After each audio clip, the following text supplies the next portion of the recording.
విద్యార్థులకు గురుకులాలు ఇవ్వడం కావచ్చు, దాదాపు 3 లక్షల ఉద్యోగాలు ప్రభుత్వ రంగంలో ఇవ్వడం కావచ్చు, గురుకుల పాఠశాలలు పెట్టడం కావచ్చు, కళ్యాణ లక్ష్మి కావచ్చు, షాదీ ముబారక్ కావచ్చు, దళితులకు 3 ఎకరాల భూమి కావచ్చు, దళిత బంధు కావచ్చు, గిరిజన బంధు కావచ్చు, ఇంకా ఎన్నో స్కీములు.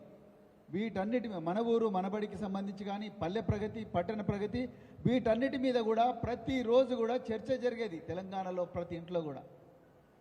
ఆ ప్రగతి అనేది ఈరోజు కుంటుపడ్డది. దానికి కూడా నేను ఉదాహరణ చెప్తాను. అదేవిధంగా ప్రగతి ప్రణాళిక లేదు, అదేవిధంగా ప్రజాపాలన లేదు. ఈరోజు మనం ఇక్కడ మాట్లాడుతుండగానే మహబూబాబాద్లో, నాటి ఉమ్మడి వరంగల్ జిల్లాలో భాగమైన మహబూబాబాద్లో మానుకోటలో గౌరవ రెవెన్యూ శాఖ మంత్రి పొంగులేటి శ్రీనివాసరెడ్డి గారు వచ్చిండ్రు. దేని గురించి వచ్చిండ్రు? ప్రజాపాలన, ప్రగతి ప్రణాళిక.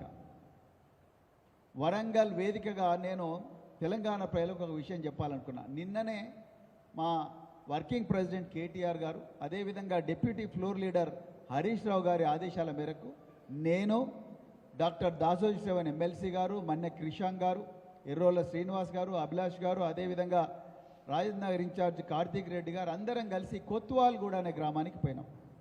అక్కడ మంత్రి పొంగులేటి శ్రీనివాసరెడ్డి గారి రాఘవ కన్స్ట్రక్షన్ కంపెనీ పట్ట పగలే గుట్టలనన్నింటినీ కూడా పిండి చేస్తూ అక్కడి నుండి మొత్తం కూడా కంకర తయారు చేస్తూ అక్రమంగా జీవో 111ను, హైకోర్టు ఆర్డర్లను, ఎన్జిటీలను ఉల్లంఘించి పట్టపగలే వాళ్ళు క్రషర్స్ అన్నీ కూడా పెట్టుకున్నారు. ఈ తెలంగాణలో అందరూ క్రషర్లకు కూడా మీరు నోటీసులు ఇచ్చిండ్రు. మీరు కన్సెంట్ ఫర్ ఎస్టాబ్లిష్మెంట్ ఉందా, కన్సెంట్ ఫర్ ఆపరేషన్ ఉందా, మైనింగ్ లైసెన్స్ ఉందా, ఎలక్ట్రిసిటీ కనెక్షన్ ఉందా లేదా, మీరు గవర్నమెంట్కు పన్ను కట్టినరా లేదా, సినరేజ్ ఛార్జ్ కట్టినరా లేదా, ఇవన్నీ అడుగుతున్న మీరు పొంగులేటి గారికి మాత్రం ఎర్ర తివాచి పరిచి మరి రాయల్ వెల్కమ్ చెప్పి దోపిడీ చేసుకోండి అని చెప్తా ఉన్నారు. ఎన్ని వందల కోట్ల రూపాయల విలువైన కంకరను దోచుకుంటా ఉంది రాఘవ కన్స్ట్రక్షన్ కంపెనీ.